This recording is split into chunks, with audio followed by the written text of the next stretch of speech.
Hello, and thanks for watching another episode of ARFCOM News. Today, I want to tell you about the crooked Alabama sheriff who fired one of his captains for supporting the right of the people to keep and bear arms, and how South Carolina will allow you to carry your gun openly if you seek the Crown's pleasure first. But before we get started, I want to tell you about the fine mahogany night vision products with custom Corinthian leather trim offered to you by our friends at TNVC.com. Artfully handcrafted by earnest, hardworking Amish operators, TNVC Night Vision is unique and uncompromising, just like you. If you like seeing stuff more than not seeing stuff, take a look at our sponsor, TNVC.com, your source for quality night vision gear to make you the bump in the night. The Alabama legislature had several constitutional carry bills in front of it this session, but failed to pass any of them due in large part to opposition from Alabama sheriffs. See, in Alabama, if you want to carry a concealed firearm, you are legally obligated to pay your county sheriff for the privilege, and the sheriffs are fiercely protective of the truckloads of cash the permitting scheme brings to them. To the point, the Alabama Sheriff's Association aggressively lobbies against attempts to pass permitless carry bills. Sheriff Sam Cochran of Mobile County is so greedy, he doesn't even mind very publicly playing the part of the stereotypical crooked Southern sheriff. I mean, this guy is straight out of Central Casting.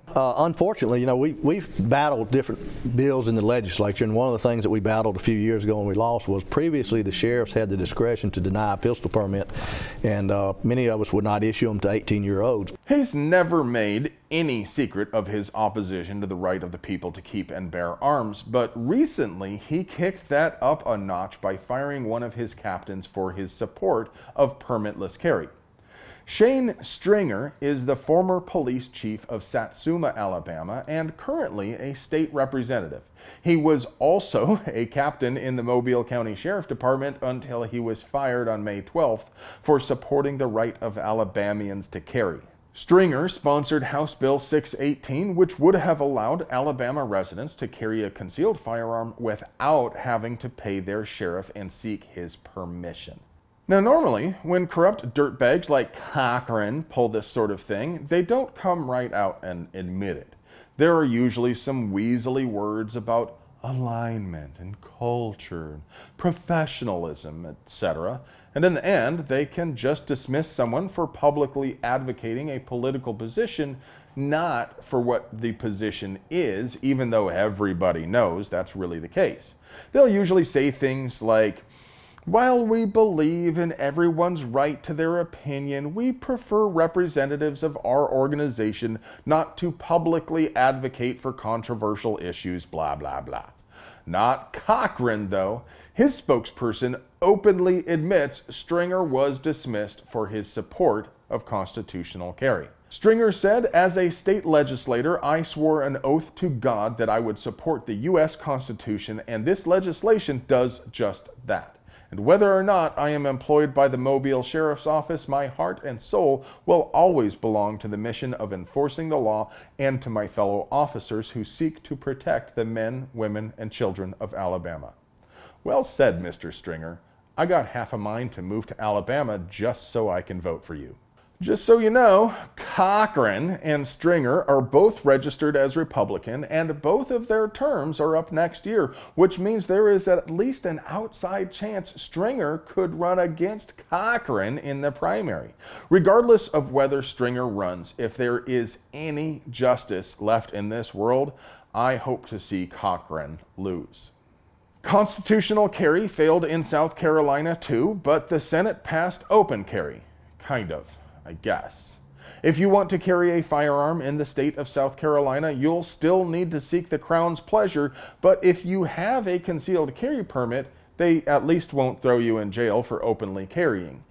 It pains me to report this kind of news because it really is good news, it just isn't very good news. The sad fact is it was illegal to carry openly in South Carolina at all, and now it is legal, but only with a government permission slip. Now look, I am a right to bear arms extremist. I believe in recreational McNukes. So of course I'm opposed to carry permits of any kind. But you can lay out a rational argument that restricting the concealment of arms doesn't necessarily infringe on the right to bear them so long as open carry is legal. That is, requiring a permit to conceal but not to carry openly is a pretty moderate position, which I think is easy enough for most normies to get their head around. But leaving no means of carrying arms whatsoever without a government permission slip is simply unacceptable. At the very least, it has to be legal to bear arms in some way without the prior consent of the state. What do you think? Comment below. Well, friends, that's all I have for you today. I hope you enjoy watching these things because I sure like making them for you. Remember, kids, if you are not subscribed to the AR15.com YouTube channel, you make puppies cry, and Captain America is very disappointed in you. So be sure to hit that subscribe button and ring the bell to stay in the know on all the 2A news.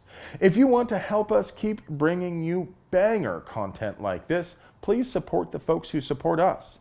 Not only does TNVC.com give you night vision with that cool, refreshing, never bitter taste that goes down smooth, they also have mounts, lights, and all sorts of other gear to make you the bump of the night. I love you.